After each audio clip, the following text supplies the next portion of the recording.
आरक्षणाचे आंदोलन सुरू आहेत आणि आता जर आरक्षणाचं आंदोलन त्या ठिकाणी जर ताकदीनं नाही लढले, हे जे चिन्मय समन्वयक आहेत ना, हे स्वतःच समाजाचे अख्खे नेते म्हणून जे पळवत आहेत, त्यांनी सुद्धा ध्यानात घेतलं पाहिजे का तुम्ही समाजाला कुठल्याही विकू नका, कुठल्याही जातीचे असू द्या.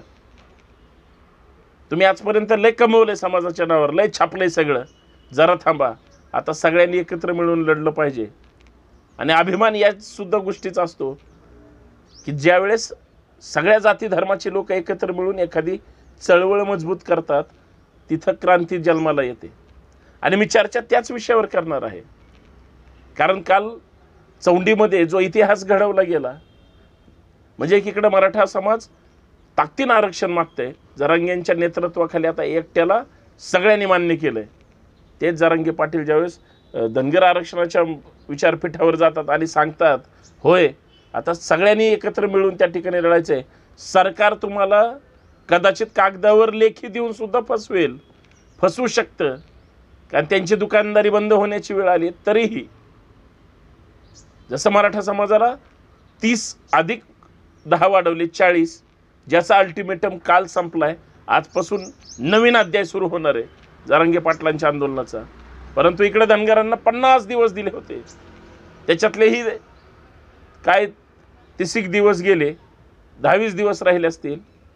त्यांनी आता सांगितलंय आपण सगळेजण एकत्र मिळून तर लढूच, पण गोरगरीब, मग ते मराठा समाजाचे असतील मराठा आरक्षणाच्या निमित्ताने, गोरगरीब धनगर समाजाचे असतील धनगर आरक्षणाच्या निमित्ताने, सगळे गावगाड्यापर्यंत प्रचार प्रसार करा आणि एकच मागणी ठेवा, फक्त आरक्षण. बाकी तुम्ही राजकारण तिकडे बाजूला ठेवा, वेळ पडली तर सध्या चुलीत घाला, पण एकत्र मिळून लढणं गरजेचं आहे. आणि मग सरकार कसं देत नाही हे आपण सगळ्यांनी एकत्र मिळून जर लढले तर साहेब, जमीन कमी पळेल इतके पळतील हे सगळे. पण ते काय कधी करावं लागेल त्याच्यावर आपल्याला चर्चा करायची. मित्रांनो, जय जाऊ. मी आपला मित्र सहकारी संतोष शिंदे. या सामाजिक विचारपीठावर आपल्या सर्वांचं मनपूर्वक हार्दिक स्वागत. विनंती एवढीच आहे, व्हिडिओ शेवटपर्यंत पहा आणि जास्तीत जास्त सबस्क्राईब करा. बेल आयकॉन दाबायला, रेड बटन दाबायला अजिबात विसरू नका. आज महाराष्ट्राला खरंच आपल्या पुढच्या मुलाबाळांच्या भविष्यासाठी जर काही करायचं असेल तर ज्यांना ज्यांना आरक्षण नाही आणि ज्यांना पाहिजे आणि ज्यांचं फक्त लागू करायचंय, कोणाचीच एकाची मक्तेदारी नाही कुठल्याही प्रवर्गाची, हे जरी खरं असलं तर एकदा तुमचा रेशो तरी ठरवू द्या ना. तुम्हाला घटनेच्या चौकटीत मिळालंय म्हणून आयतं सगळंच तुम्हाला पाहिजे. बाकीचे असेच तडपडून मेले, आत्महत्या करून मेले किंवा संघर्ष करून मेले तरी तुम्हाला त्याचं काहीच दुःख वाटणार नाही, तुमच्या घरातलं मेलेलं नसतं म्हणून. आणि ही सगळी परिस्थिती महाराष्ट्राच्या समोर आहे.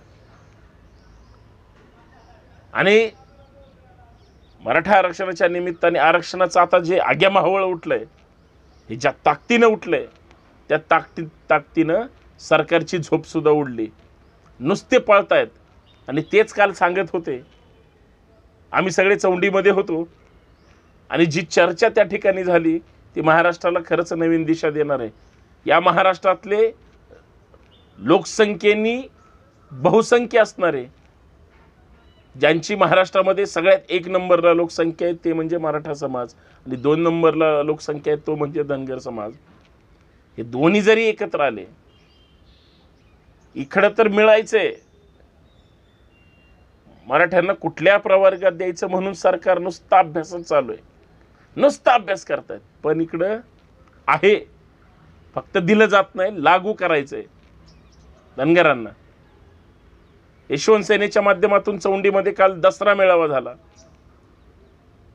आणि त्या दसरा मेळाव्यामध्ये उद्घाटक म्हणून त्या ठिकाणी जरांगे पाटील आले होते. आणि महाराष्ट्रात जो मेसेज घेतला काल, दसरा मेळावा जो उद्धव ठाकरे साहेबांचा झाला त्याच्यामध्ये सुद्धा दखल घेतली. याचा अर्थ सगळ्या राज्यकर्ते सगळीकडे लक्ष देऊन आहेत. आणि जे लक्ष देऊन असतात ना, त्यांना कळतं की काय चाललंय महाराष्ट्रामध्ये.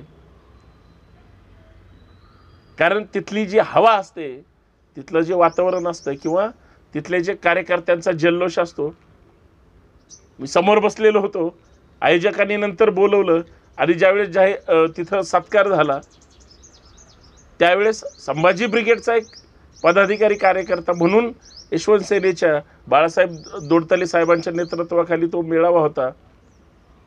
समस्त महाराष्ट्रातला धनगर समाज तिथं आला होता. जरांगे पाटलांच्या निमित्ताने मराठा समाज त्या ठिकाणी बहुसंख्येने आला होता. आणि जो मेसेज महाराष्ट्रामध्ये गेला एकत्र लढण्याचा, आज सध्याची तीच परिस्थिती आहे. जे समाजाला आमच्या स्वतःची बाप जादेची जहागिरी समजतात आणि वाटेल त्या नेत्याच्या पाठीमागे नेऊन बांधतात. हे जेवढे राजकीय पक्ष आहेत ते सगळेजण आपल्या आपल्या परीनं दावणीला नेऊन बांधण्याचं काम करतात. परंतु ह्यांना अजिबात कळत नाही, बाबारो असं करून तुम्ही एखाद्या मंत्र्याचा आमदाराचा फोन आला तरी ह्याची एवढी अशी हालचाल रजिस्टर एकदम ॲक्टिव्ह होतोय की नाक घासायलाच तयार होते त्या फोन आलेल्या त्या नेत्याच्या पायाच्या जवळ.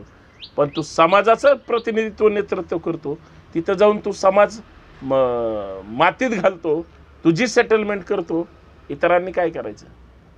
आणि हे कुणालाच लक्षात येत नाही. म्हणून आता ॲक्शन मोडवर राहणं गरजेचं आहे. आर्या पारची लढाई लढणं गरजेचं आहे आणि गोरगरिबांच्या पोराबाळांच्या भवितव्यासाठी आता लढायचं आहे. तुम्ही आज जर शेपूट घालून सेटलमेंट करून आणि सगळ्यात महत्त्वाचं खेकड्यासारख्या अवलादीमुळं एकमेकाच्या टंगड्यात टंगडं घालून जर तुम्ही इकडे इकडे ओढण्याचा प्रयत्न करत असाल तर ते भयानक आहे.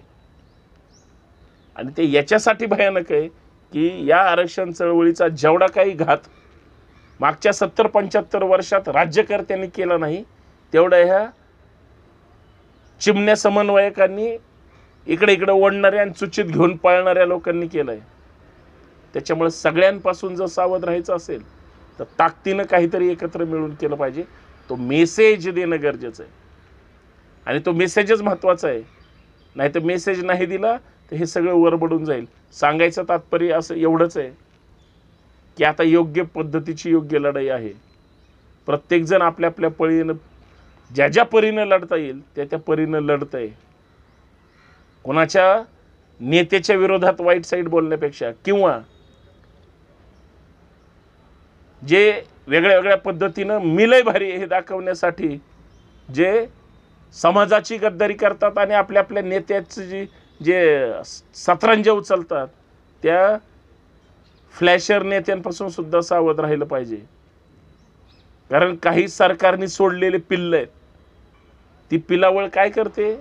ती पिलावळ लोकांमध्ये जाऊन दिशाभूल करून मीच आता समाजाचा नेता आहे हे प्लांट करण्याचा प्रयत्न करतात. हे सगळे घातकी आहेत. हेलिकॉप्टरमध्ये आरक्षणासाठी फिरून आरक्षण मिळत नसतं. यांना पैसे कोण पुरवतं हे पण लक्षात घेतलं पाहिजे. हे समाजाला गोळा करायचा आणि एका विशिष्ट पक्षाच्या दावणीला बांधायचा हा सगळा कार्यक्रम आहे. अशा सामाजिक राजकीय गद्दारांपासून सुद्धा सावध राहिलं पाहिजे. एवढंच काय ते. आणि आरक्षणाचा लढा आत्ता जर नाही लढले सगळे एकत्र मिळून, बाकी सगळे जोडे बाजूला ठेवा, तर परत कधीच नाही होणार. याच्या अगोदरचे काय 50 वर्ष सांगितले, पुढचे बी असेच मातीत जातील. आणि ज्यावेळेस पोरं तुम्हाला विचारतील बाबा ज्यावेळेस आंदोलन सुरू होतं त्यावेळेस तुम्ही काहीच केलं नाही, त्यावेळेस शंडासारखे मान खाली घालून बसावं लागेल, हे लक्षात ठेवा. धन्यवाद. जय जिजाऊ जय शिवराय.